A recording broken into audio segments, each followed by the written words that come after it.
ಪ್ರಿಯ ಸಹೋದರ ಸಹೋದರಿಯರೇ, ನಾವು ಧ್ಯಾನ ಮಾಡ್ತಾ ಇದ್ದೇವೆ ವಾಕ್ಯ. ನಾವು ಕ್ರಿಸ್ತನಲ್ಲಿ ಬೆಳೀತಾ ಇದ್ದೇವೆ. Are we growing in the Lord? What does God expect from me? God expects me to grow. ಒಂದು ಸಾಮ್ಯ ಯೇಸು ಸ್ವಾಮಿ ಹೇಳಿದ್ದಾರೆ, ಅದು ನಮಗೆಲ್ಲರಿಗೆ ಗೊತ್ತಿದ್ದ ಸಾಮ್ಯ. ಅದನ್ನು ನಾವು ಓದ್ಕೊಳ್ಳುವ. A parable. Let us read that from the book of Luke chapter 13. ಲೂಕನು ಬರೆದ ಸುವಾರ್ತೆ 13ನೇ ಅಧ್ಯಾಯ 6ನೇ ವಚನದಿಂದ ನಾನು ಓದ್ತಾನೆ. Let us read that parable. He spoke also this parable. A certain man had a fig tree planted in his vineyard, and he came and sought fruit thereon, and found none. Then said he unto the dresser of his vineyard, Behold, these 3 years I come seeking fruit on this fig tree, and find none. Cut it down. Why cumbereth it the ground? And he answering said unto him, Lord, let it alone this year also, till I shall dig about it and dung it. And if it bear fruit, well. If not, then after that thou shalt cut it down. Hallelujah. It is a parable, but it is equally very serious parable. ಇವೆಲ್ಲ ಪ್ಯಾರಬಲ್ಗಳನ್ನು ನಾವು ಓದಿದ್ದೇವೆ, ಅದು ನಮಗೆ ಗೊತ್ತಿದೆ. ಆದರೆ ಈ ಸಾಮ್ಯ ಸ್ವಾಮಿ ನಮಗೆ ಹೇಳ್ತಾ ಇದ್ದಾರೆ ಅಂದರೆ ಒಂದು ಮರ ವಿಷಯದಲ್ಲಿ. ಅಂಜೂರ ಮರ, ಅದು ಮರ ಬೆಳೆದಿದೆ, ಚೆನ್ನಾಗಿ ಬೆಳೆದು ನಿಲ್ತಿದೆ. ಆದರೆ ಆ ತೋಟದ ಒಡೆಯ ಬಂದಾಗ ಅವನ ಮರ ನೋಡ್ತಾನೆ. ವರ್ಷ ಅವ ಬರ್ತಾನೆ, ಆ ಮರ ನೋಡ್ತಾನೆ. ಆ ಮರದಲ್ಲಿ ಫಲನೇ ಇಲ್ಲ. ಅದಕ್ಕೆ ಆ ತೋಟಗಾರನಿಗೆ, ಆ ಕೆಲಸದವನಿಗೆ ಅವನು ಹೇಳ್ತಾನೆ, ಪ್ರತಿ ವರ್ಷ ನಾನು ಬಂದು ನೋಡ್ತಾ ಇದ್ದಾನೆ, 3 ವರ್ಷ ಆಯಿತು, ಇದು ಯಾವುದೇ ಫಲ ಕೊಡ್ತಾ ಇಲ್ಲ. ಅದಕ್ಕೆ ನೀನೇನು ಮಾಡಿ ಅಂದರೆ ಈ ಮರನೂ ಕಡ್ದು ಹಾಕ್ಬಿಟ್ಟು ಬೆಂಕಿಲಿ ಹಾಕ್ಬಿಡು. What a consequence, just because the tree was not yielding any fruit. ಪ್ರೇರೆ, ನಾವು ನಮ್ಮ ಮಾವಿನ ತೋಟಕ್ಕೆ ನಾವು ಹೋಗುವಾಗ ಎಲ್ಲ ಮರಗಳು ಹಣ್ಣು ಬಿಡ್ತಾ ಇರುತ್ತೆ. ಕೆಲವು ಸರ್ತೆ 1 ಅಥವಾ 2 ಮರ ಫಲನೇ ಕೊಡಲ್ಲ. ಆವಾಗ ನಾವು ಕೇಳ್ತೇವೆ ಅಲ್ಲಿ, ಇದು ಏನಪ್ಪ ಈ ಮರ? ವರ್ಷ ನಾವು ಬರ್ತೇವೆ, ನಾವು ನೋಡ್ತೇವೆ, ಈ ಮರ ಫಲ ಕೊಡ್ತಾ ಇಲ್ಲಲ್ಲ, ಇಷ್ಟು ಬೆಳೆದೋಗ್ಬಿಟ್ಟಿದೆ. ಆಗ ಅಲ್ಲಿದ್ದು ಪಾಸ್ಟರ್ಸ್ ನಮಗೆ ಹೇಳ್ತಾರೆ ಏನಂದರೆ, ಇಲ್ಲಕ್ಕ, ಇದು ಪ್ರತಿ ವರ್ಷ ಹಣ್ಣು ಕೊಡೋದಿಲ್ಲ, ಇದು 3 ವರ್ಷಕ್ಕೊಂದು ಸಲ ಹಣ್ಣು ಕೊಡ್ತದೆ. ಇದು ಕ್ವಾಲಿಟಿನೇ ಹಾಗೇನೆಂದರೆ ವರ್ಷ ಈಲ್ಡ್ ಬರಲ್ಲ ಈ ಮರದಲ್ಲಿ ಅಂತ ಹೇಳ್ತಾರೆ. ಅದೇ ಸಮಯದಲ್ಲಿ ನಾವು ಇನ್ನೊಂದು ಅಲ್ಲೇ ಇಷ್ಟೊಂದು ಮಾವಿನ ಮರ ಹಾಕಿದಾಗ ಒಂದು ಮಾವಿನ ಮರ ಪೂರ್ತಿ ಒಣಗ್ತಾ ಇತ್ತು. ಆವಾಗ ನಾವು ಅಂದ್ಕೊಂಡೆವು, ಬಾಕಿದು ಮಾವಿನ ಮರ ಇಷ್ಟು ಚೆನ್ನಾಗಿ ಬೆಳೀತಾ ಇದೆ, ಒಳ್ಳೆ ಎಲೆಗಳು ಚೆನ್ನಾಗಿ ಬರ್ತಾ ಇದೆ, ಏನು ಫಲ ಕೊಡಲಿಕ್ಕೆ ಅದು ಸಿದ್ಧವಾಗಿದೆ, ಈ ಮರ ಯಾಕೆ ಹೀಗೆ ಒಣಗಿ ಹೋಯಿತು? ಆಗ ಅವ್ರು ಹೇಳಿದ್ರೇನೆಂದರೆ, ಈ ಮರಕ್ಕೆ ಅಲ್ಲಿ ಒಂದು ದೊಡ್ಡ ಹುಣಸಿ ಮರ ಇದೆ, ಬಿಗ್ ಟ್ಯಾಮ್ರಿನ್ ಟ್ರೀ. ಆ ಟ್ಯಾಮ್ರಿನ್ ಟ್ರೀದು ಶೇಡ್ ಬೀಳ್ತಾ ಇದೆ.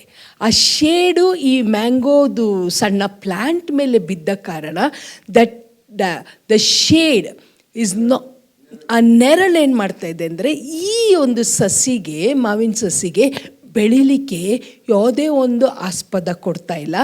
ಆ ಒಂದು ಶೇಡ್ ಬೀಳುವ ಕಾರಣ ಈ ಮರ ಬೆಳೀತಾ ಇಲ್ಲ ಪ್ರಿಯರೇ. ಆದರೆ ಇದು ಮರ ಬೆಳೀತಾ ಇಲ್ಲ ಅಂದರೆ ನಾವಿಲ್ಲಿ ಇಟ್ಟು ಪ್ರಯೋಜನ ಇಲ್ಲ. ಏನು ಮಾಡುವ ಅಂದರೆ ಇದನ್ನು ತೆಗೆದು ಬಿಡುವ, ಇದನ್ನು ತೆಗೆದು ಬೇರೆ ಕಡೆ ನಾವು ನೆಡುವ. ಯಾಕೆಂದರೆ ಅಲ್ಲಿ ಅದಕ್ಕೆ ಬೇಕಿದ್ದ ಸನ್ಶೈನ್ ಸಿಕ್ಕುತ್ತೆ. ಆದರೆ ಅವನು ಹೇಳಿದ, ಇದು ಆಲ್ರೆಡಿ ಒಣಗೋಗ್ಬಿಟ್ಟಿದೆ, ಇದಕ್ಕೆ ಏನು ಮಾಡಿದರೂ ನಮಗೆ ಏನು ಫಲ ಸಿಕ್ಕಲ್ಲ, ಇದನ್ನು ಕಿತ್ತಿಬಿಟ್ಟು ಬೇರೆ ಮರ ತಗೊಂಡು ಬರುವ. ಪ್ರಿಯರೇ, ಯಾಕೆ ನಾವು ಆ ಡಿಸಿಷನ್ ತಗೊಂಡೆವು? ಯಾಕೆಂದರೆ ಅದು ಮರಗೆ ನಾವು ಇನ್ನೂ ಅಗ್ದು ಬಿಟ್ಟು, ಇನ್ನೂ ಗೊಬ್ಬರ ಹಾಕಿ, ಬೇಕಿದ್ದ ಪೆಸ್ಟಿಸೈಡ್ ಹಾಕಿ ಎಲ್ಲವನ್ನೂ ಚೆನ್ನಾಗಿ ನೋಡಿಕೊಂಡ್ರೂ ಸಹ ಆ ಮರ ಫಲ ಕೊಡೋದಿಲ್ಲ. ಆ ಮರ ಯಾವಾಗ ಫಲ ಕೊಡೋದಿಲ್ಲ, it becomes useless to us. ಕೆಲವು ಮರಗಳಿದೆ, ಅದು ಹಣ್ಣು ಕೊಡೋದಿಲ್ಲ, ಅದು ಬರೀ ಶೇಡ್ ಕೊಡುತ್ತೆ. ಫಾರ್ ಎಕ್ಸಾಂಪಲ್, ಎಲ್ಲ ಕಡೆ ನಾವು ನೀಮ್ ಮರಗಳನ್ನು ನೋಡ್ತೇವೆ. ನೀಮ್ ಮರ ಯಾಕೆ ಹಾಕ್ತಾರೆ ಅಂದರೆ ಇಟ್ಸ್ ವೆರಿ ಗುಡ್. ಸ್ಪೆಷಲಿ ಬಿಸಿಲಿದ ಕಡೆಯಲ್ಲಿ ನೀಮ್ ಮರ ಹಾಕ್ತಾರೆ. ನೀಮ್ ಮರದ ಶೇಡ್ ಇಷ್ಟೊಂದು ತಂಪನ್ನು ಕೊಡುತ್ತೆ. ಬೇವಿನ ಮರ ಅದು ತಂಪು ಕೊಡುತ್ತೆ, ಅದು ಹಣ್ಣು ಕೊಡೋದಿಲ್ಲ. ಆದರೆ ಬೇವಿನ ಮರದ ಒಂದು ಸ್ಪೆಷಾಲಿಟಿ ಏನೆಂದರೆ ಆ ಮರನೇ ಇನ್ನೊಬ್ಬ ಮನುಷ್ಯರಿಗೆ ಆಗಲಿ ಪ್ರಾಣಿಗಳಿಗೆ ಆಗಲಿ ಅದೊಂದು ಶೇಡ್ ಕೊಡುವ ಮರ. So each tree is different. But ನಾವು ಒಂದು ಹಣ್ಣು ಮರನ ಹಾಕಿದರೆ ನಾವು ಹಣ್ಣನ್ನೇ ಅಪೇಕ್ಷೆ ಮಾಡ್ತೇವೆ. ಪ್ರಿಯರೇ, ಈ ಒಂದು ಅಂಜೂರ ಮರದಲ್ಲಿ ನನ್ನ ಜೀವನವನ್ನು ಹಾಕುವ. Let me put my life there.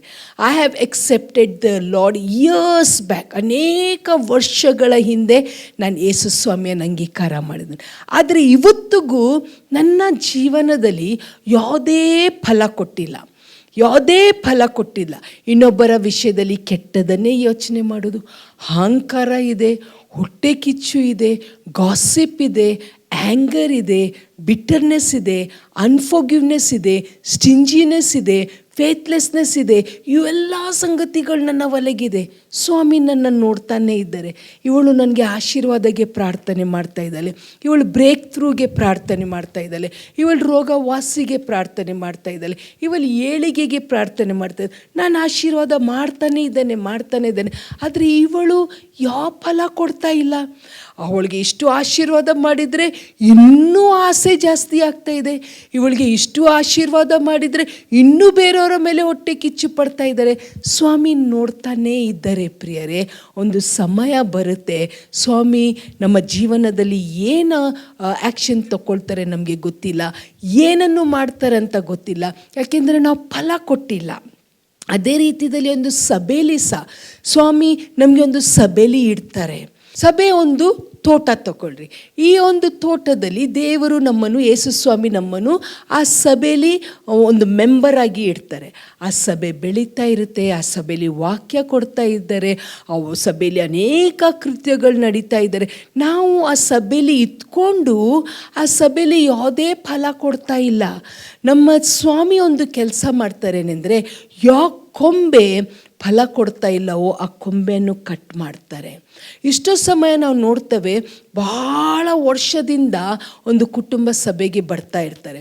ಅವರು ಬರ್ತಾರೆ, ಸರ್ವಿಸ್ ಅಟೆಂಡ್ ಆಗ್ತಾರೆ, ಯಾವುದಕ್ಕೂ ಇನ್ವಾಲ್ವ್ ಆಗಲ್ಲ, ಯಾವುದಕ್ಕೂ ಅವರು ಒಂದು ಸಜೆಷನ್ನು ಕೊಡಲ್ಲ, ಒಂದು ಹೆಲ್ಪ್ ಮಾಡಲ್ಲ, ನಥಿಂಗ್. ಸಭೆಗೆ ಬರೋದು, ಸಭೆಗೆ ಹೋಗೋದು. ಅವ್ರಿಗೇನು ಅನ್ನಿಸ್ತದೆ, ನಾವು ಸಭೆಗೆ ಬರೋದು ಎಂಥ ಒಂದು ಒಳ್ಳೆ ಕೃತ್ಯ ಮಾಡ್ತೇವೆ.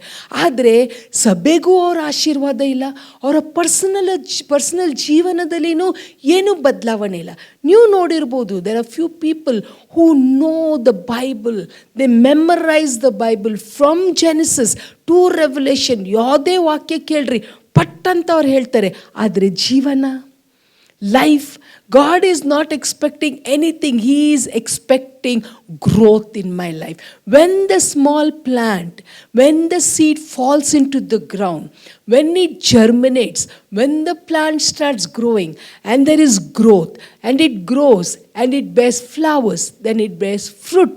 ಆವಾಗ ಸ್ವಾಮಿ ನಮ್ಮನ್ನು ನೋಡಿ ಸಂತೋಷ ಪಡ್ತಾರೆ. ಆದರೆ ನಾನು ವರ್ಷ ಸಭೆಗೆ ಹೋಗ್ತಾನೆ, ವರ್ಷ ವಾಕ್ಯ ಕೇಳ್ತಾನೆ, ಪ್ರತಿನಿತ್ಯ ಎಷ್ಟೋ ಜನ ನಮ್ಗೆ ಹೇಳ್ತಾರೆ, ನಾವು ಇಡೀ ದಿವಸ ವಾಕ್ಯ ಕೇಳ್ತೇವೆ, ನಮ್ಮ ಮನೇಲಿ ಈ ಚಾನೆಲ್ ನಾವು ಆಫೇ ಮಾಡೋದಿಲ್ಲ. Praise god.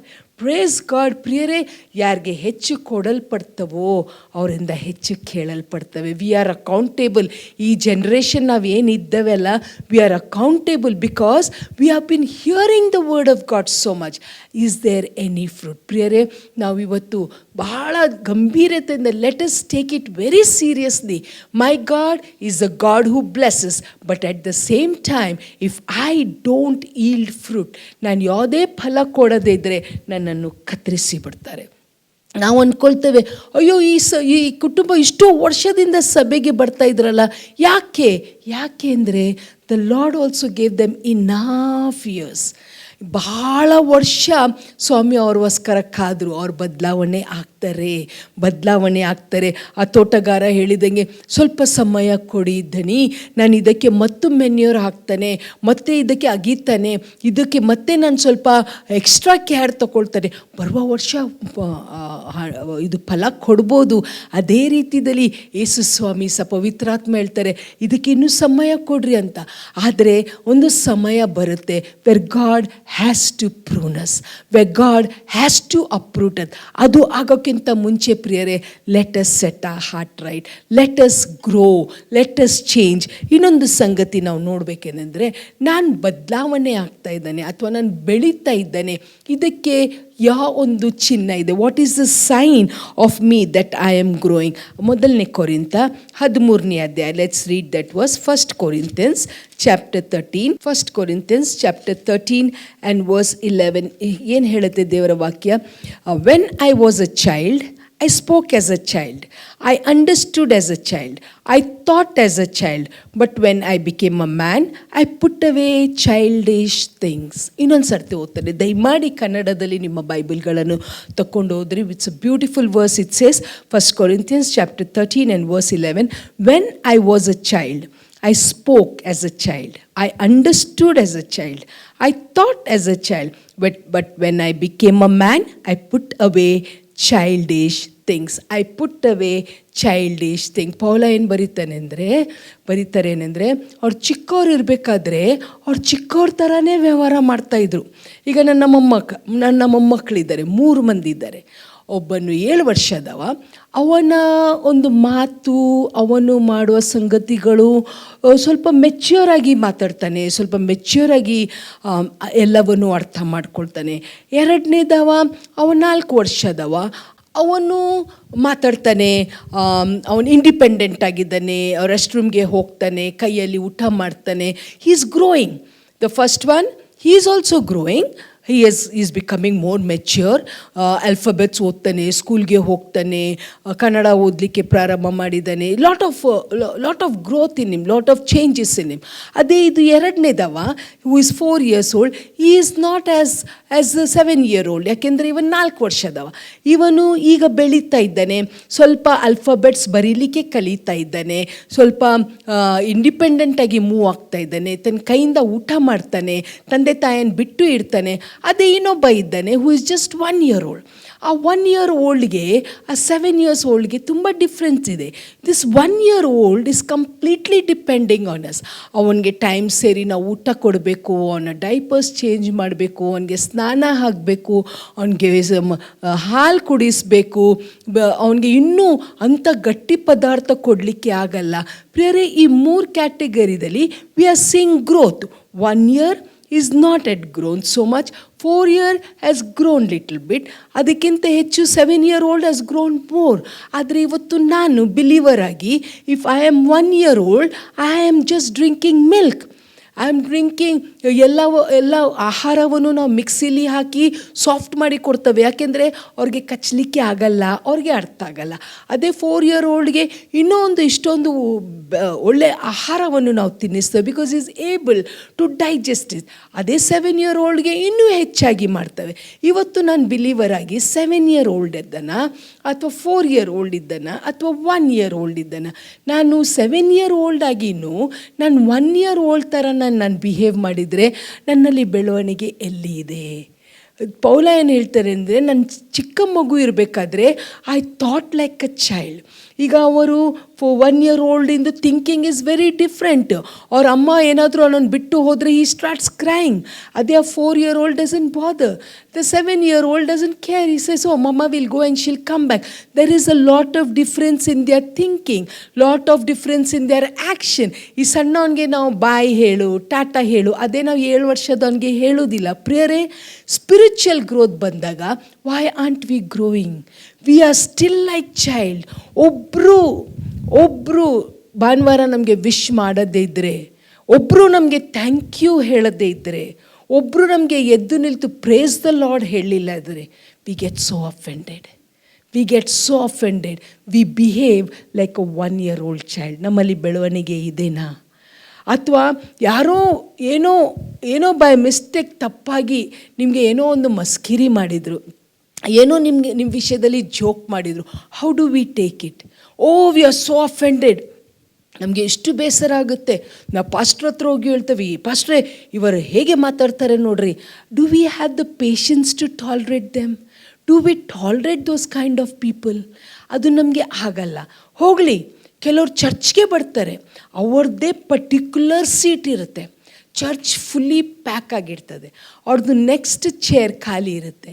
ಅಶರ್ಸ್ ಬಂದು ಹೇಳ್ತಾರೆ, ಪ್ಲೀಸ್ ಈ ಚೇರ್ ಬಿಟ್ಟು ಈ ಚೇರಲ್ಲಿ ಕೂತ್ಕೊಳ್ಳಿ, ಇವತ್ತು ಸ್ಥಳ ಇಲ್ಲ, ಅವ್ರು ಯಾರಿದ್ದಾರೆ ಅವ್ರು ಒಳಗೆ ಕೂತ್ಕೊಳ್ಳಿ. Do we have the nature of giving up? ನಾವು ಬಿಟ್ಟು ಕೊಡ್ತಾವ? ಅಥವಾ ಸಭೆಯಲ್ಲಿ ಅನೌನ್ಸ್ ಮಾಡ್ತಾರೆ, ನಮಗೆ ಏನೋ ಒಂದು ವಸ್ತು ಬೇಕಾಗಿದೆ, ಅಥವಾ ನಮ್ಮ ಔಟ್ರೀಚಲ್ಲಿ ನಮಗೆ ಒಂದು ಅಗತ್ಯತೆ ಇದೆ, ನಮಗೆ ಫಂಡ್ಸ್ ಬೇಕಾಗಿದೆ, ನಮಗೆ ನಿಮ್ಮ ಕಡೆಯಿಂದ ಏನು ಸಹಾಯ ಆಗುತ್ತೆ ಅದನ್ನು ನೀವು ಮಾಡಿರಿ ಅಂತ ಹೇಳಿದಾಗ ನಾವೊಂದು ₹5 ಬಿಚ್ತಾವ?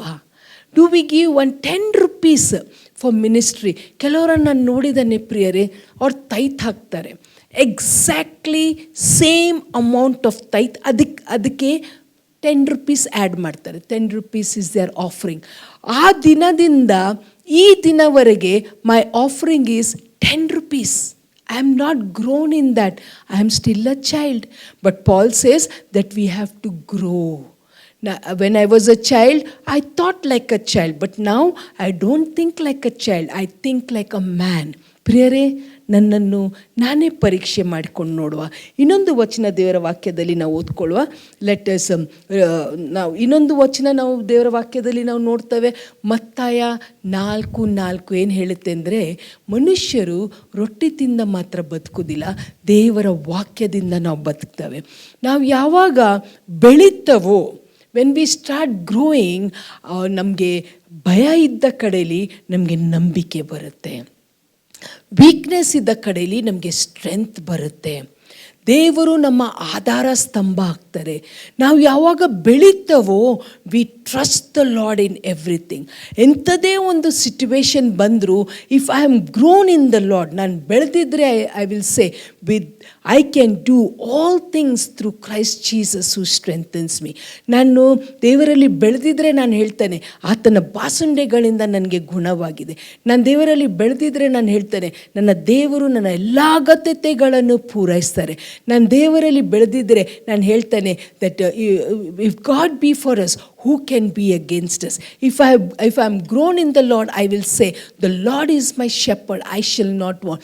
ಎಂಥದೇ ಪರಿಸ್ಥಿತಿ ಬಂದರೂ I will not be moved. You know why? Because I am grown in the Lord. I know my God.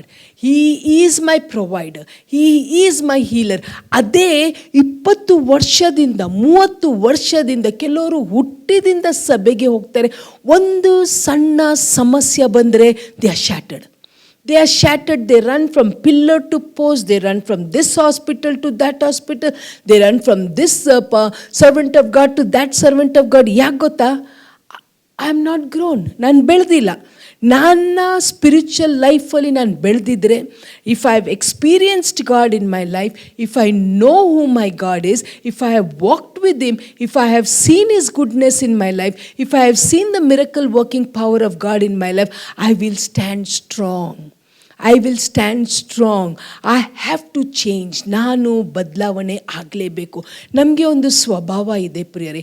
ಇವತ್ತು ದೇವರ ಕೃಪೆಯಿಂದ ಅನೇಕ ದೇವರ ಸೇವಕರಿದ್ದಾರೆ, ಅನೇಕ ದೇವರ ಸೇವಕರು. ಆಮೇಲೆ ಎಷ್ಟೋ ದೇವರ ಸೇವಕರು 24/7 ಕಾಲ್ ಮಾಡಿರಿ, we are there for you to pray. ನಮಗೆ ಏನಾಗಿದೆ ಇವಾಗ ಏನೆಂದರೆ, ಪ್ರಾಬ್ಲಮ್ ಬಂತ, I will run to this servant of God, I will run to that servant of God. No, God is expecting me to have the solid food. ನಾನು ಗಟ್ಟಿಯಾದ ಪದಾರ್ಥವನ್ನು ತಿನ್ನಬೇಕು. ನಾನು ಹೇಗೆ? ಎಂಥದೇ ಸಮಸ್ಯೆ ಬಂದರೆ ನನ್ನ ದೇವರು ನನ್ನ ಸಂಗಡ ಇದ್ದಾರೆ. God be for me, who can be against me ಅಂತ if I take a strong hold and I stand and I face it and I win it, I am growing. ನಾನು ಬೆಳೀತಾ ಇದ್ದೇನೆ.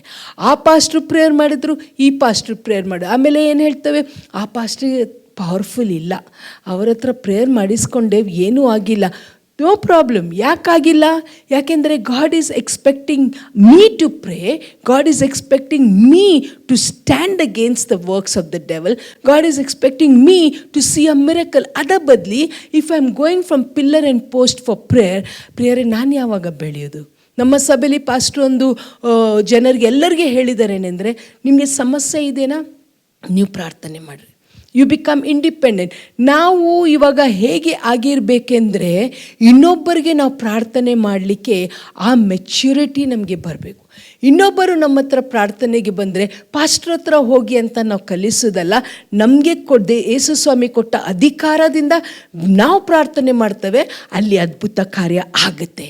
That means I am growing. ಒಂದು ಸಮಯ ಇತ್ತು, ನನಗೆ ತೊಂದರೆ ಆದಾಗ ನಾನು ಇನ್ನೊಬ್ಬರ ಹತ್ರ ಪ್ರಾರ್ಥನೆಗೆ ಹೋಗ್ತಿದ್ದೆ, ಸಭಾ ಪಾಲಕರ ಹತ್ರ ಪ್ರಾರ್ಥನೆಗೆ ಹೋಗ್ತಿದ್ದೆ, ಪ್ರೇಯರ್ ವಾರಿಯರ್ಸ್ ಹತ್ರ ಪ್ರಾರ್ಥನೆಗೆ ಹೋಗ್ತಿದ್ದೆ. ಆದರೆ I am no more a child, I am grown. ನನ್ನ ಸ್ಪಿರಿಚುವಲ್ ಬೆಳವಣಿಗೆ ಆಗಿದೆ. ನಾನು ಯೇಸು ಸ್ವಾಮಿಯ ರುಚಿಯನ್ನು ನೋಡಿದ್ದೇನೆ, ನಾನು ಆತನ ಅದ್ಭುತ ಕಾರ್ಯವನ್ನು ನೋಡಿದ್ದೇನೆ, ಆತನ ರೋಗವಾಸಿ ಮಾಡುವ ಶಕ್ತಿಯನ್ನು ನಾನು ಅನುಭವಿಸಿದ್ದೇನೆ. Then it is time for me to say, ಬನ್ನಿ ನಾನು ನಿಮಗೋಸ್ಕರ ಪ್ರಾರ್ಥನೆ ಮಾಡ್ತೇನೆ. ನಮ್ಮ ಅಕ್ಕಪಕ್ಕದವರಾಗಿರ್ಬೋದು, ನಾವು ಕೆಲಸ ಮಾಡೋ ಕಡೆಯಲ್ಲಿ ಆಗಿರ್ಬೋದು, ನಮ್ಮ ಸಭೆಯಲ್ಲಿ ಎಷ್ಟೋ ಸಹೋದರಿಯರು ಗಾರ್ಮೆಂಟ್ಸಲ್ಲಿ ಕೆಲಸ ಮಾಡ್ತಾರೆ, ಬೇರೆ ಬೇರೆ ಹೌಸ್ ಕೀಪಿಂಗಲ್ಲಿ ಕೆಲಸ ಮಾಡ್ತಾರೆ. ಬೇರೆ ಸಹೋದರಿಯರು ಅನೇಕ ಪ್ರಾಬ್ಲಮ್ ತಗೊಂಡಲ್ಲಿ ಬರ್ತಾರೆ. ಮುಂಚೆ ನನಗೆ ಬಂದು ಹೇಳ್ತಾಯಿದ್ರು, ಅಕ್ಕ ಇವರಿಗೋಸ್ಕರ ಪ್ರೇಯರ್ ಮಾಡಿರಿ, ಅವರಿಗೋಸ್ಕರ ಪ್ರೇಯರ್ ಮಾಡಿರಿ. ಆದರೆ ನಾವು ಅವ್ರಿಗೆ ಕಲಿಸಿದ್ದೇವೆ ಏನೆಂದರೆ, ನೀವು ಬೆಳೀರಿ, ನೀವು ಪ್ರಾರ್ಥನೆ ಮಾಡಿರಿ, ಯೇಸು ಸ್ವಾಮಿಯ ರಕ್ತ ಖಂಡಿತವಾಗಿ ವಾಸಿ ಮಾಡ್ತಾರೆ. ಆ ಶಕ್ತಿ ನಿಮಗೂ ಕೊಟ್ಟಿದ್ದಾರೆ. ಯಾವಾಗ ಅವರು ಇನ್ನೊಬ್ಬರಿಗೋಸ್ಕರ ಪ್ರಾರ್ಥನೆ ಮಾಡಲಿಕ್ಕೆ ಪ್ರಾರಂಭ ಮಾಡಿದ್ರು, ಇನ್ನೊಬ್ಬರಲ್ಲಿ ದೇವರ ಅದ್ಭುತ ಕಾರ್ಯ ಮಾಡೋದು ನೋಡಿದ್ರು, ಅವರ ನಂಬಿಕೆ ಇನ್ನೂ ಸ್ಟ್ರಾಂಗ್ ಆಯಿತು. ಹಲ್ಲೆಲೂಯಾ. ಅವರ ನಂಬಿಕೆ ಇನ್ನೂ ದೃಢವಾಗಿ ಆಯಿತು. And they know that god is using me. What am I seeing? A growth. ನಾನು ಏನನ್ನು ನೋಡ್ತಾ ಇದ್ದೇನೆ ಅಂದರೆ, ನಾನೊಂದು ಬೆಳವಣಿಗೆಯನ್ನು ನೋಡ್ತಾ ಇದ್ದೇನೆ. ಇನ್ನೊಂದು ಸಂಗತಿ ನಾವು ಮಾಡ್ತೇವೆ, the sign that I am growing. ನಾನು ಬೆಳೀತಾ ಇದ್ದೇನೆ ಅಂತ ಇನ್ನೊಂದು ಸೈನ್ ಏನೆಂದರೆ, ನಾನು ಯಾವುದೇ ನಿರ್ಧಾರ ನಾನಾಗಿ ತಗೊಳ್ಳಲ್ಲ. I trust my God. I am grown in him so much. ನನಗೆ ಏನು ಗೊತ್ತಿದೆ ಅಂದರೆ, ನನ್ನ ದೇವರ ಆಲೋಚನೆಗಳು ಉನ್ನತವಾದ ಆಲೋಚನೆಗಳು. Hallelujah. Sign that I am growing. ಮೊದಲನೇ ಸೈನ್ ನಾನು ಗ್ರೋ ಆಗೋದು ಏನೆಂದರೆ, ನನ್ನ ದೇವರ ವಾಕ್ಯವನ್ನು ಗಟ್ಟಿಯಾಗಿ ಇಟ್ಕೊಳ್ತಾನೆ, ಇನ್ನೊಬ್ಬರಿಗೋಸ್ಕರ ಪ್ರಾರ್ಥನೆ ಮಾಡ್ತಾನೆ, ನಾನು ಬೆಳೆದಿದ್ದೇನೆ. ಇನ್ನೊಂದು ಸೈನ್ ನನ್ನ ದೇವರಲ್ಲಿ ಬೆಳೀತಾ ಇದ್ದಾನೆ ಏನೆಂದರೆ, ನಾನು ಐ ಆಮ್ ರಿಲ್ಯಾಕ್ಸ್ಡ್. ನಾನು ಸಂಪೂರ್ಣವಾಗಿ ನನ್ನ ಜೀವನವನ್ನು ಸ್ವಾಮಿ ಹಸ್ತಕ್ಕೆ ಒಪ್ಪಿಸಿಕೊಡ್ತೇನೆ. ದೇವರ ವಾಕ್ಯ ಹೇಳುತ್ತೆ, ನ್ಯಾಯೋಕ್ತಿಯಾದ 3ನೇ ಅಧ್ಯಾಯ 5, 6, 7 ವಚನ ಹೇಳುತ್ತೆ, acknowledge him in all your ways. ಎಲ್ಲ ವಿಷಯದಲ್ಲಿ ಪ್ರಿಯರೇ, ಅದು ಚಿಕ್ಕದಾಗಿರಲಿ, ಅದು ದೊಡ್ಡದಾಗಿರಲಿ, when you are growing in the Lord, we just say, Lord, this is my problem. I commit it into your mighty hand. ನನ್ನ ಪ್ಲ್ಯಾನ್ಸ್ ಅಲ್ಲವೇ ಅಲ್ಲ. If I am not grown in the Lord, if I don't know who my God is, ದಾವೀದ ಹೇಳ್ತಾನೆ, O taste and see that the Lord is good. ಯಾಕೆ ಅವನು ಹಾಗೆ ಹೇಳ್ತಾನೆ ಅಂದರೆ, ಅವನು ಅನುಭವಿಸಿದ್ದಾನೆ. He is grown in the Lord, he is a giant in the Lord, he knows his creator. ನಾನೆಲ್ಲ ಪುಸ್ತಕದಲ್ಲಿ ವಾಕ್ಯ ಬರೆದಿದ್ದೇನೆಂದರೆ, they that know their God shall be strong and they shall do exploits. ಯಾರು ಅವರು? They know their God. They are grown in the Lord. They know what their God is able to do. ಪ್ರಿಯರೇ, ಇವತ್ತು ಈ ಎಲ್ಲ ಕೇವಸ್ ಇದೆ, ಇಡೀ ಜಗತ್ತಲ್ಲಿ ಕೇವಸ್ ಇದೆ. ಇವತ್ತು ಯಾವ ದೇಶಕ್ಕೆ ಹೋದರೆ ನಾವು ಸಂತೋಷದಲ್ಲಿದ್ದೇವೆ, ಯಾವ ದೇಶಕ್ಕೆ ಹೋಗಿ ನಾವು ಪೀಸ್ಫುಲ್ ಆಗಿದ್ದೇವೆ, any country in the world. But when we say, lord, I acknowledge you. ದೇವರೇ, ನನ್ನದು ನಾಳೆ ನನಗೆ ಗೊತ್ತಿಲ್ಲ. I can face tomorrow because you hold my future. ನಾನು ನಾಳೆನೂ ಸಮಾಧಾನದಿಂದ ಅನುಭವಿಸ್ತೇನೆ, ಯಾಕೆಂದರೆ ನನ್ನ ನಾಳೆ ನಿಮ್ಮ ಕೈಯಲ್ಲಿದೆ. This is growing in the lord. ಪ್ರಿಯರೇ, ನಾವು ಹೀಗೆ ಬೆಳೀತಾ ಹೋದರೆ God will be pleased with us. ಎಲ್ಲ ಆಶೀರ್ವಾದ ಕೊಡ್ತಾರೆ ಪ್ರಿಯರೇ. ದೇವರು ನಮ್ಮನ್ನು ಸಂತೋಷಪಡಿಸ್ತಾರೆ, ನಾವು ದೇವರನ್ನು ಸಂತೋಷಪಡಿಸುವ. ಹೇಗೆ? By growing in the word. ಇನ್ನು ಮುಂದಕ್ಕೆ ನಾವು ನೋಡುವ, ನಾವು ಬೆಳೀತಾ ಇದ್ದರೆ ಏನೇನು ಸಂಗತಿಗಳಾಗುತ್ತೆ. ಪ್ರಾರ್ಥನೆ ಮಾಡುವ. ತಂದೆಯಾದ ದೇವರೇ, ಇನ್ನೊಂದು ಆವರ್ತೆ ನಾವು ಸ್ತೋತ್ರ ಸಲ್ಲಿಸ್ತೇವೆ ಸ್ವಾಮಿ. ನಿಮ್ಮ ವಾಕ್ಯ ಸತ್ಯ ಸತ್ಯ ಸತ್ಯ. ನಾವು ಬೆಳೆದು ಫಲ ಕೊಡದೇ ಇದ್ದರೆ ಸ್ವಾಮಿ, ನಾವು ಬೆಳೆಯದೇ ಇದ್ದರೆ ಸ್ವಾಮಿ, ನಮ್ಮ ಪರಿಸ್ಥಿತಿ ಅದು ಏನು ಹೇಳಬೇಕಂತ ಗೊತ್ತಿಲ್ಲ. ಆದರೆ ಸ್ವಾಮಿ, ನೀವು ಅಪೇಕ್ಷೆ ಮಾಡ್ತಾ ಇದ್ದೀರಿ, ನಾವೆಲ್ಲ ವಿಷಯದಲ್ಲಿ ಬೆಳಿಬೇಕು, ನಾವು ನಿಮ್ಮಲ್ಲಿ ಬೆಳಿಬೇಕು, ನಾವು ಫಲ ಕೊಡಬೇಕು, ನಾವು ಇನ್ನೊಬ್ಬರಿಗೆ ನೆರಳು ಕೊಡಬೇಕು, ನಾವು ಇನ್ನೊಬ್ಬರಿಗೆ ಆಶೀರ್ವಾದ ನಿಧಿ ಆಗಬೇಕು, ನಿಮಗೆ ಸಂತೋಷ ತಗೊಂಡು ಬರಬೇಕು ಸ್ವಾಮಿ.